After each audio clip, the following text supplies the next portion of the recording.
मुर्गी की उन्नत नस्ल नर्मदा निधि जारी। फ्रांसबीन के जैविक बीज उत्पादन से लाभ। हमारे देश में गांवों में घर के पिछवाड़े मुर्गी पालन करने की एक पुरानी परंपरा रही है। इससे किसान को बिना किसी खास खर्च के आमदनी बढ़ाने का जरिया मिलता है। मुर्गी पालन करने वाले किसानों को पहले से अधिक लाभ दिलाने के उद्देश्य से वैज्ञानिकों ने नर्मदा निधि के नाम से एक नई और उन्नत नस्ल जारी की है। इसे भारतीय कृषि अनुसंधान परिषद की मुर्गी प्रजनन पर अखिल भारतीय समन्वित अनुसंधान परियोजना यानी AICRP के जबलपुर केंद्र द्वारा विकसित किया गया है। यह एक संकर नस्ल है जिसे जानी पहचानी कड़कनाथ मुर्गी और जबलपुर की स्थानीय नस्ल जबलपुर कलर के संकरण द्वारा विकसित किया गया है। इसमें कड़कनाथ की 25% और जबलपुर कलर की 75% खूबियां मौजूद होती हैं। नर्मदा निधि को अंडे के साथ ही मांस के लिए भी पाला जा सकता है। इसके अंडे औसतन 50 ग्राम भार के और भूरे रंग के होते हैं, जिससे बाजार में अच्छी कीमत मिलती है। केवल 8 सप्ताह की आयु में इनका वजन 700 से 800 ग्राम तक हो जाता है और 20 सप्ताह में मुर्गे का भार 1.5 किलो के पार हो जाता है, जबकि मुर्गियां 1300 ग्राम की ही हो पाती हैं। मुर्गियां औसतन एक साल में 181 अंडे देती हैं। इसे बहुत अधिक देखभाल तथा खिलाई पिलाई की आवश्यकता नहीं होती। इनकी अधिकतर पोषण जरूरतें खुले में घूमने फिरने और चरने से पूरी हो जाती है। इसके लाभ को देखते हुए नर्मदा निधि के चूजों को किसानों के बीच बांटकर लोकप्रिय बनाने का प्रयास किया जा रहा है। फ्रांसबीन एक लोकप्रिय पर्वतीय सब्जी है जिसकी मैदानी बाजारों में अच्छी मांग है। इसलिए पहाड़ी इलाकों से आने वाले इस फसल की अच्छी कीमत मिलती है। परंतु देखा गया है कि पर्वतीय क्षेत्र के किसानों को इसकी उन्नत किस्मों के बीज समय पर नहीं मिल पाते, जिससे अक्सर वे इस फसल का लाभ नहीं उठा पाते। इस समस्या के समाधान के रूप में किसानों को फ्रांसबीन का बीज उत्पादन स्वयं अपने खेतों में करने की सलाह दी गई है। इसके लिए काफली गैर, बागेश्वर स्थित कृषि विज्ञान केंद्र और विवेकानंद पर्वतीय कृषि अनुसंधान संस्थान अल्मोड़ा में किसानों को प्रशिक्षण दिया जाता है। फ्रांसबीन की मुख्य उन्नत प्रजातियां VL बॉनी 1, VL bean 2, contender, Kentucky wonder, Arka Komal और पंत अनुपमा हैं। इनके प्रजनक या आधारी बीज हमेशा मान्यता प्राप्त संस्थाओं से खरीदने चाहिए, क्योंकि इनकी गुणवत्ता निश्चित रहती है। यदि 2 अलग अलग किस्मों का बीज उत्पादन करना हो तो प्रजनक और आधारी बीज के लिए दोनों के बीच कम से कम 10 मीटर की दूरी रखनी चाहिए। लेकिन यदि प्रमाणित बीज का उपयोग किया जा रहा हो तो 5 मीटर की दूरी रखना पर्याप्त होता है। बीज उत्पादन के लिए बलुई, दोमट और दोमट मिट्टी अच्छी रहती है, परंतु खेत में जल निकास का प्रबंध अवश्य करना चाहिए। यह भी ध्यान रहे तो बुआई के समय खेत में नमी बनी रहे। बुआई से पहले बीजों को फफूंदीनाशक दवा से उपचारित करने से फसल को कई रोगों से बचाया जा सकता है। उपचार के बाद बीजों को छाया में सुखाएं और फसल की बुआई सुबह या शाम को करें, जब तेज धूप ना हो। फसल की देखभाल उचित और वैज्ञानिक तरीके से करने पर 14 से 15 क्विंटल प्रति हेक्टेयर उपज प्राप्त हो सकती है।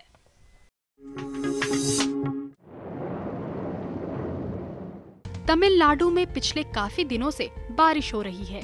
ऐसे में वहां खेतों में खड़ी गन्ने, केले, बैंगन, मिर्च, करेले और चारा फसलों पर नुकसान होने का खतरा है। किसान खेतों से फालतू पानी को निकालने की उचित व्यवस्था कर लें।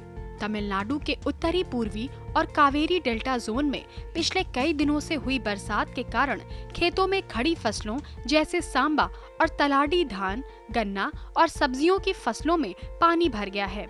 जिन इलाकों में संभव हो सके किसान खेतों से फालतू पानी निकालने की उचित व्यवस्था कर लें। केरल में भी कई दिनों से बारिश हो रही है। खेतों में रबी की फसलें लगी हैं। किसान खेतों में फालतू पानी जमा ना होने दे।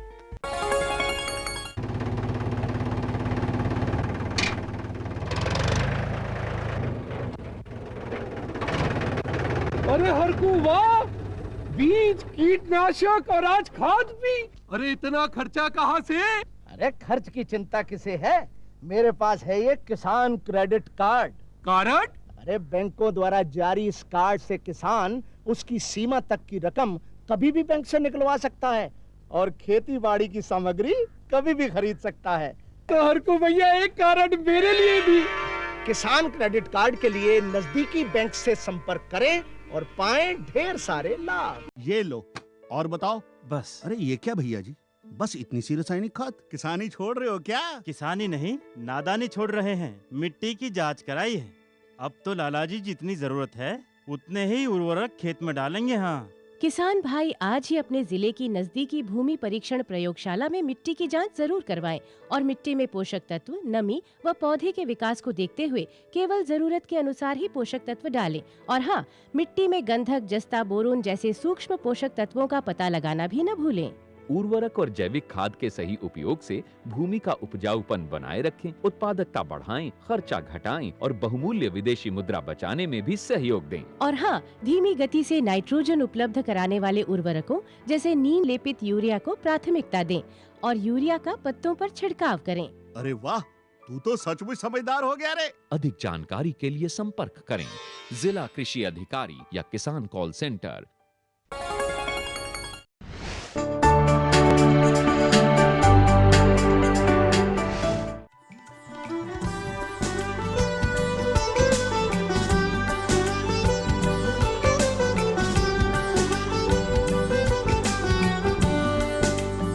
भारत की अर्थव्यवस्था कृषि पर निर्भर है। कृषि प्रधान देश भारत में लोगों की आजीविका का मुख्य माध्यम खेती है। ऐसी स्थिति में खेती की उन्नति के बिना देश की उन्नति की कल्पना नहीं की जा सकती। आजीविका का मुख्य माध्यम होने के बावजूद खेतों को पानी न मिलने से किसानों को आर्थिक परेशानी का सामना करना पड़ता है। कृषि क्षेत्र का करीब 78% भाग मॉनसून पर निर्भर है। यदि मॉनसून साथ ना दे तो फसलों को बचा पाना मुश्किल होता है।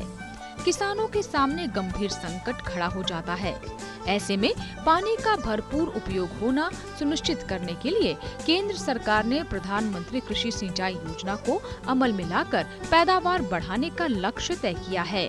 क्या है ये योजना और कैसे इसे वास्तविकता में लाकर पैदावार को बेहतर किया जा सकता है, इस बारे में जानकारी दे रही हैं भारतीय कृषि अनुसंधान संस्थान पूसा की वरिष्ठ वैज्ञानिक नीलम पटेल।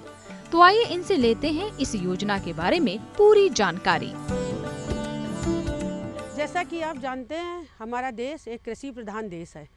कृषि प्रधान देश होने के नाते हमारे ज़्यादातर लोग गांव में कृषि पर निर्भर रहते हैं और सिंचाई का जल कृषि में एक महत्वपूर्ण इसका रोल है। अगर हमारे किसान भाइयों को समय पर सिंचाई का जल उपलब्ध हो तो जितनी उनकी पैदावार है इससे दोगुनी होने की संभावना रहती है। लेकिन क्या हो रहा है, अगर आप अपने आंकड़ों को देखें अपने देश में, तो जितने भाग में हमारे देश में खेती होती है उसमें सिर्फ उसके आधे क्षेत्रफल में ही सिंचाई की सुविधा उपलब्ध है। बाकी आधा क्षेत्रफल हमारी बरसात के पानी पर निर्भर रहता है। अब आप ये देख लीजिए, जो हमारा क्षेत्रफल बरसात के पानी पर निर्भर है वहाँ पर हमारे किसान भाइयों की फसलें पूरा मौसम पर निर्भर रहती हैं। अगर ज़्यादा बरसात हो गई तो हमारे किसान भाइयों की फसलें ख़राब हो जाती हैं और अगर बरसात नहीं हुई तो हमारे किसान भाइयों की तब भी फसलें ख़राब हो जाती हैं। और अगर हम दूसरी बात करें कि जो हमारा सिंचित क्षेत्रफल है, जो लगभग आधा है पूरे क्षेत्र में, जो जिसमें कृषि की जाती है, उसका जो आधा क्षेत्रफल है जिसमें सिंचाई की सुविधा उपलब्ध है, उसमें जो हमारे किसान भाई पानी का इस्तेमाल या प्रयोग करते हैं उसकी सिंचाई के जल की उपयोग की दक्षता बहुत कम है।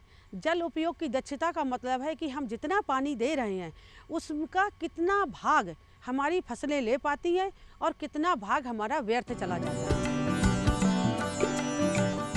खेत की सिंचाई में पानी काफी महत्वपूर्ण भूमिका निभाता है। पानी का सही इस्तेमाल जहां फसल को फायदा पहुंचाता है, वहीं अधिक या कम पानी फसल को नुकसान पहुंचाता है। पानी का सही उपयोग हो और इसका फसल को फायदा मिले, इसी को ध्यान में रखकर ये योजना बनाई गई है। पानी का प्रबंधन सही न होने से 2/3 पानी बर्बाद हो जाता है। ट्यूबवेल से होने वाली सिंचाई से पानी की काफी बर्बादी होती है। इससे खेतों के पोषक तत्व भी नष्ट होते हैं और खेत की उर्वरा शक्ति पर भी असर पड़ता है।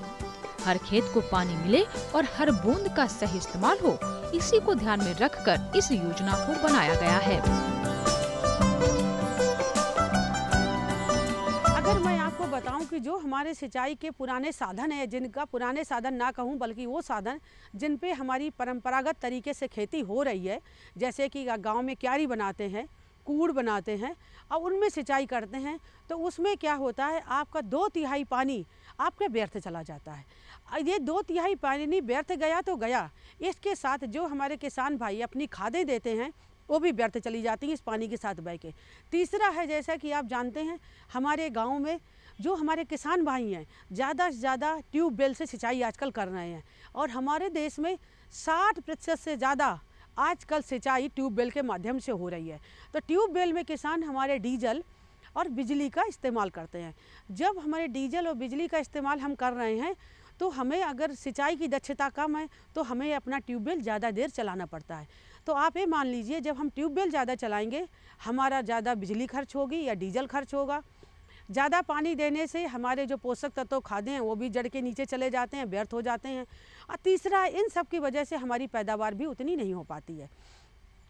तो इन सब समस्याओं से कि सारे जो हमारे किसान भाई खेती करते हैं उन सारे किसानों के हर खेत को पानी उपलब्ध हो, इसके लिए प्रधानमंत्री कृषि सिंचाई योजना का शुभारंभ हमारे सरकार ने किया है। ये जो प्रधानमंत्री कृषि सिंचाई योजना है वो हमारी जो योजनाएं अभी तक किसान भाइयों के लिए थी उनसे थोड़ी अलग हटके है, हमें इसको समझना पड़ता है। प्रधानमंत्री कृषि सिंचाई योजना में सिंगल विंडो सिस्टम से खेत को पानी पहुंचाने का लक्ष्य तय कर किसानों को सहूलियत प्रदान करना है, जिससे वे तालाब बनाकर या टपक सिंचाई के माध्यम से खेतों को सही तरह से सींच सके और बरसात का पानी भी बर्बाद ना हो पाए। अगर आप किसान हैं और आप अपने गांव में एक अपने खेत में आप तालाब बनाना चाहते हैं और उस तालाब में आप पानी को इकट्ठा करना चाहते हैं और उस पानी को इकट्ठा करके आप सिंचाई में इस्तेमाल करना चाहते थे, तो अभी तक क्या होता था कि हमारे किसान भाइयों को तालाब बनाने के लिए एक अलग विभाग जाना पड़ता था। उस पानी का प्रयोग अच्छे दक्ष तरीके से हो, मतलब जो सिंचाई के नए साधन हैं उसका उपयोग करना हो, जैसे ड्रिप है, स्प्रिंकलर है, जिनको हम एक तरह से बूंद बूंद या फव्वारा सिंचाई कहते हैं, उनको लेना है तो उनको किसी और विभाग जाना पड़ता था। और अगर उनको बगीचा लगाना है, कुछ अगर उनको पौधे चाहिए तो उनको अलग विभाग जाना पड़ता था। तो होता क्या था कि हमारे किसान भाइयों को सुविधाएँ लेने के लिए अलग अलग विभागों में अलग अलग जाना पड़ता था। तो इस सब को करने के लिए प्रधानमंत्री कृषि सिंचाई योजना में क्या किया गया है कि किसान भाइयों को हमें सुविधा लेने के लिए जो हमारी सरकार मुहैया करा रही है, इस मुहैया डिफरेंट जो हमारे कार्यक्रम हैं, जो हमारे विभिन्न योजनाएं हैं, उसमें हमारे किसान भाइयों को इधर उधर दौड़ना ना पड़े, बल्कि एक सिंगल विंडो डिलीवरी सिस्टम हो जहां पर सारी स्कीम्स या योजनाओं को कन्वर्जेंस या एक जगह हम एक तरीके से सारे किसान भाइयों को लाभ दे सकें। इससे क्या होगा, जो हमारा उद्देश्य है हर खेत को पानी, तो हर खेत को पानी हम तभी उपलब्ध करा पाएंगे अगर हम पहले तो है कि जो हमारे पास जल उपलब्ध है इसको हम अच्छे से इस्तेमाल करें। दूसरा है जो हमारे बरसात का पानी है इसको हम इकट्ठा करें। तीसरा है कि जो ये बरसात का पानी हमारे पास इकट्ठा होके आए ये हमारे खेतों तक एक अच्छे तरीके से जाए। चौथा है जब हमारा ये पानी खेतों तक जाए तो ये हमारी पौधों की जड़ों में एक सा जाए। तो ये जो सब चीज़ें हैं या जो सब तकनीकियाँ हैं, इनके लिए आपको बहुत सारी आपको जानकारी होनी चाहिए। अगर आपको जानकारी है तो आपका जो पैदावार है वो आपकी बढ़ेगी। और दूसरी है कि आपकी जो गांव में आजकल हमारे लेबर की समस्या या श्रमिक उपलब्ध नहीं है, उसकी समस्या से भी आप थोड़ा छुटकारा पा पाएंगे। भारत ड्रिप सिंचाई के मामले में विश्व में अव्वल है। सरकार का प्रयास है कि किसान इस तकनीक को अपनाकर आगे आएं। इस योजना को सफल बनाने के लिए सहकारिता को प्रोत्साहन दिया गया है। अगर किसान संयुक्त रूप से इस पद्धति को अपनाते हैं तो उन्हें सरकार पूरा सहयोग देगी। लोन बिना किसी अतिरिक्त शुल्क के प्रदान किया जाएगा, जबकि निजी लोन में आधी मदद ही मिलेगी। इसका उद्देश्य सामूहिकता की भावना को बढ़ाना है। MIDH जो mission for integrated development of horticulture जो चल रहा है हमारे देश में, इसमें हमारे किसानों को डिग्गी या तालाब बनाने में सहायता प्राप्त है। इसमें भी 2 तरह का है। अगर मान लीजिए एक गांव में 5 या 8 किसान हैं कम्युनिटी बेसिस पे, वो टैंक बनाना चाहते हैं, तो हमारे किसान भाइयों को बिल्कुल कुछ भी पैसा नहीं देना, 100% अनुदान सरकार से मिलता है। लेकिन अगर मैं अपने खेत में अपना पर्सनल बनाना चाहूँ तो मुझे आधा अनुदान सरकार से मिलेगा और आधा पैसा मुझे अपने पास से देना पड़ेगा। लेकिन इस तालाब के बनाने से या वाटर स्टोरेज करने से हमें 2 तरह के फ़ायदे होंगे। एक तो है कि हमें जल की उपलब्धता तब होगी जब हमें आवश्यकता है। दूसरा है इस जो जल हम अपना इकट्ठा करेंगे, इससे हमारी ज़मीन में रिचार्ज होगा या ज़मीन में हमें पानी जाएगा, तो हमारे जल स्रोत जो सूख रहे हैं दिनों दिन, इन पे भी भरपाई होगी और ये हमारे हरे भरे हो जाएंगे। परंपरागत सिंचाई से तालाब व कुओं में पानी का जल स्तर लगातार नीचे जा रहा है। भूजल की क्वालिटी भी प्रभावित हो रही है। ऐसे में जल संरक्षण जरूरी है, जिससे हर खेत को भरपूर पानी मिल सके। इसके लिए आधुनिक तरीकों को अपनाना फायदेमंद होगा। प्रधानमंत्री कृषि सिंचाई योजना से जब देश के हर खेत को पानी मिलेगा तो उत्पादन भी बढ़ेगा। इस योजना का दूसरा उद्देश्य है खेतों में ही जल को इस्तेमाल करने की क्षमता को बढ़ाना, जिससे पानी की बर्बादी कम की जा सके। इसके लिए हर बूंद अधिक फसल का नारा देकर किसानों को हर बूंद पानी के सही उपयोग की सलाह दी गई है। सरकार की ओर से ड्रिप सिंचाई जैसी योजना भी संचालित की जा रही है। ड्रिप सिंचाई को बढ़ावा देने के लिए राष्ट्रीय सतत कृषि मिशन यानी NMSA के घटक के तौर पर ऑन फार्म वाटर मैनेजमेंट के तहत सरकार वित्तीय सुविधा भी उपलब्ध करा रही है। आप ये देख लीजिए हमारे देश में प्रतिवर्ष क्योंकि ट्यूबवेल में सिंचाई बढ़ती जा रही है, तो हमारे जो कुएं हैं उनका जल स्तर भी नीचे होता जा रहा है। अगर कुओं का जल स्तर नीचे होता जाएगा तो आप कितने दिन और ज़्यादा मोटर हार्स पावर की मोटर लगाएंगे? आपने 10 फीट नीचे करेंगे, 20 फीट नीचे करेंगे, लेकिन जब और नीचे करते जाएंगे तो जो हमारा भूजल है उसकी भी क्वालिटी या गुणवत्ता कम होती जाती है। तो इसीलिए आप देख लीजिए हमारे देश के बहुत सारे ज़िलों में जहाँ पर हमने ज़्यादा नीचे से सिंचाई का पानी निकाला है, वहाँ पर सिंचाई जल की गुणवत्ता खराब हो गई है। तो हम आपसे ये कह रहे हैं, जो आपकी सिंचाई के पुराने तरीके हैं आप उनको बदल के नए तरीकों पर आइए, जल को संरक्षित कीजिए और इस संरक्षण से आप हर खेत को पानी लेके जाइए। दूसरा है जो हमारा है कि पर ड्रॉप मोर क्रॉप, पर ड्रॉप मोर क्रॉप जो स्लोगन है, इसका मतलब है कि एक बूंद का प्रयोग करके हम ज़्यादा पैदावार कैसे लें। अगर मान लीजिए मेरी फसल की ज़रूरत पानी को आज है और मैं उसके लिए ट्यूबवेल 2 घंटा चलाऊं और मैं इसके बाद अपनी फसल को पानी 15 दिन बाद दूं, तो मेरी फसल की पैदावार अच्छी नहीं होगी। लेकिन अगर ऐसा है कि मैं अपनी फसल को थोड़ा थोड़ा करके हर दिन पानी दूं, तो मेरी फसल की पैदावार बहुत अच्छी होगी। मतलब फसल को उतना दूं जब ज़रूरत है और उस समय दूं जब ज़रूरत है। तो मतलब क्या है कि आपको उस समय पर ही जल उपलब्ध कराना है जब फसल को आपकी ज़रूरत है। इसके करने से अब आपको मैं बताऊं, जिन किसानों ने ये जो ड्रिप या फव्वारा सिंचाई को अपनाया है उनकी पैदावार 2 गुनी से ज़्यादा हो गई है। और दूसरा है उनको दिन में आपका खाली 1-1.5 घंटा ट्यूबवेल चलाना पड़ता है और 1-1.5 घंटे में उनकी जो सिंचाई की जल आवश्यकता है पूरी हो जाती है। लेकिन अगर हम परंपरागत तरीके से सिंचाई करते हैं तो आपको 8 से 10 घंटे आपको सिंचाई करने के लिए आपको जो अपने पंप हैं उनको चलाना पड़ता है। तो अगर आपसे 8 से 10 घंटे अगर आपके गांव में बिजली नहीं हुई तो आपकी सिंचाई पूरी नहीं हो पाएगी। लेकिन अगर आप नए तरीक़ों पे जाएंगे तो अगर 1-1.5 घंटा आपके गांव में जब भी बिजली उपलब्ध है या आपके पास अपने इंजन है उनसे चलाना चाहते हैं तो आपका काम हो जाएगा। प्रधानमंत्री कृषि सिंचाई योजना का सही इस्तेमाल हो, इसके लिए किसानों को प्रशिक्षण देने की भी व्यवस्था की गई है। किसान भाई इस बारे में कृषि विज्ञान केंद्र से पूरी जानकारी प्राप्त कर इसका फायदा उठा सकते हैं। इसे कैसे लगाना है इसकी भी जानकारी दी जाएगी।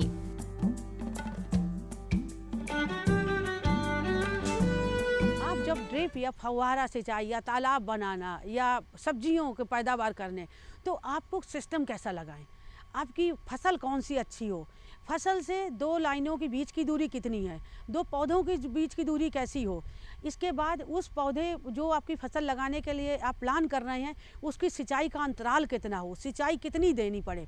आप इसके लिए जहाँ पर भी आपका गांव है या शहर है, आपके पास केवीके हो, हमारी स्टेट एग्रीकल्चर यूनिवर्सिटी हो, या हमारे भारतीय कृषि अनुसंधान परिषद ICR का कोई इंस्टीट्यूट है, आप वहाँ से संपर्क करिए, या अपने राज्य सरकार के बागवानी विभाग या जो आपका कृषि विभाग है उनसे संपर्क करिए और आप इन पर अपना प्रशिक्षण प्राप्त करिए। इन पर आप जब प्रशिक्षण प्राप्त करेंगे तो आपको इन तकनीकों के बारे में भी जानकारी होगी और इनके साथ साथ आपको इन तकनीकों को लगाने के लिए कितना आपको अनुदान मिलेगा ये भी आपको जानकारी मिल जाएगी। दूसरा है, जहां आज हम आपका ये प्रोग्राम कर रहे हैं, ये हमारा भारतीय कृषि अनुसंधान संस्थान है जो कि किसानों की सेवा के लिए लगातार तत्पर रहता है। जो किसान भाई अगर हमारे पास भी ट्रेनिंग के लिए, प्रशिक्षण के लिए आना चाहें, हम उनको कुछ भी आपको मान दें, कुछ भी आपको पैसा नहीं खर्च करना है, खाली आप हमें चिट्ठी के द्वारा या फ़ोन के द्वारा सूचित करें, आप हमारे यहाँ ट्रेनिंग पाएँ और प्रधानमंत्री कृषि सिंचाई योजना के माध्यम से आपको कौन कौन सी योजनाओं का लाभ मिलेगा, कौन कौन सी तकनीकियाँ आपके गांव में उपलब्ध हो जाएंगी, इस सब के बारे में जानकारी आप हमारे यहाँ पर आ सकते हैं और ले सकते हैं। लेकिन आपको शुरुआत करनी चाहिए, ये आपका सही समय है। अगर आपने अभी शुरुआत नहीं करी तो बहुत समय निकल जाएगा और आप इन सब का फ़ायदा नहीं ले पाएंगे। और जो हमारा एक उद्देश्य है, हर खेत को पानी एंड पर ड्रॉप मोर क्रॉप, इस सब उद्देश्य को हम पूरा नहीं कर पाएंगे। इस उद्देश्य को पूरा करने के लिए हमारे किसान भाइयों का आगे आना बहुत आवश्यक है। आप इस कार्यक्रम को जो भी हमारे किसान भाई देख रहे हैं वो हमारे संपर्क कर सकते हैं और इन सब का फायदा उठा सकते हैं। तो आइए हर खेत को पानी पहुंचाने के लिए बनी प्रधानमंत्री कृषि सिंचाई योजना को कामयाब बनाएं। हर बूंद अधिक फसल के प्रधानमंत्री श्री नरेंद्र मोदी के सपने को साकार करें, देश को खुशहाल बनाएं।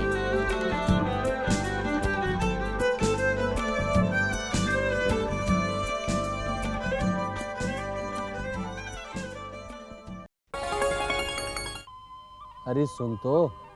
मुझे क्या सुनाना चाहते हो? जो सुनाओ मेरी सौतन को। किसको? अरे वही तुम्हारा मोबाइल फोन जिससे सुबह शाम दिन रात चिपके रहते थे और कहते थे किसान कॉल सेंटर से बातें हो रही हैं। अच्छा ये बात है। हाँ क्यों, क्या हुआ? अब बात नहीं होती क्या? अब तो झट से बात हो जाती है। ऐसा क्या? हाँ, अब तो ज्यादा लाइनें और खास तकनीक के कारण खेती के माहिरों से तुरंत बात हो जाती है। और अगर कभी लाइन व्यस्त हो तो अपनी समस्या फोन पर रिकॉर्ड करा दो, वहाँ से फोन आ जाता है और समस्या की हल का मैसेज भी आ जाता है। ये देखो आ गया। अरे वाह, इसका मतलब इंतजार की घड़ी अब खत्म। हाँ, तभी मैं सोचूं कि आजकल मुझ पर इतना प्यार क्यों आ रहा है। कृषि संबंधी समस्याओं का अपनी भाषा में तुरंत हल पाने के लिए पूरे भारत में किसी भी फोन से हेल्पलाइन नंबर पर संपर्क करें। किसानों का दोस्त किसान कॉल सेंटर। मेरे साथ बोलो ए बी। अरे नादान, बच्चे को ABC सिखा रहा है। अरे काम धंधे की ABC तू कब सीखेगा? ये देख विज्ञापन। तेरे जैसे कृषि विज्ञान सीखे हुए युवाओं के लिए भारत सरकार के कृषि मंत्रालय ने एक योजना बनाई है, AC-ABC। AC-ABC? जी हाँ, AC-ABC यानी एग्री क्लिनिक्स और एग्री बिजनेस सेंटर। इसके तहत कृषि विज्ञान पढ़े युवाओं का चयन होने पर उन्हें मुफ्त ट्रेनिंग दी जाती है और हाँ, अपना कारोबार चलाने के लिए बैंक से लोन भी मिलता है। इसके साथ ही अगर युवा अपने इलाके के किसानों की खुशहाली के लिए उन्हें खेती बाड़ी व अपने कारोबार से जुड़ी लाभदायक जानकारी देते रहेंगे तो उन्हें लोन पर 36 से 44% तक की सब्सिडी भी मिलेगी। तब तो मैं जरूर सीखूंगा काम धंधे की ABC। शाबाश। चलो अपनाएं स्वरोजगार, खेती में हो विकास अपार।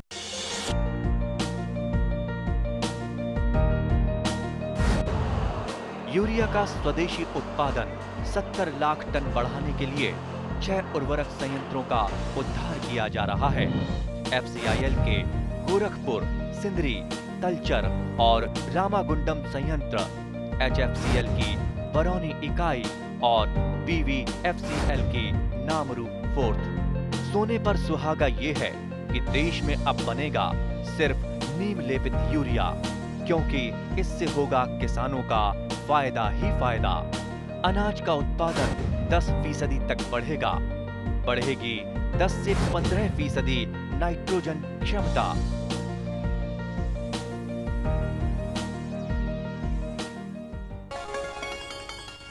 आपको हमारा कार्यक्रम कृषि दर्शन कैसा लगा? अपने सुझाव, प्रतिक्रियाएं एवं सवाल हमें इस पते पर भेजें। कृषि दर्शन, कमरा नंबर 10, CPC दूरदर्शन, खेलगांव, नई दिल्ली 110049।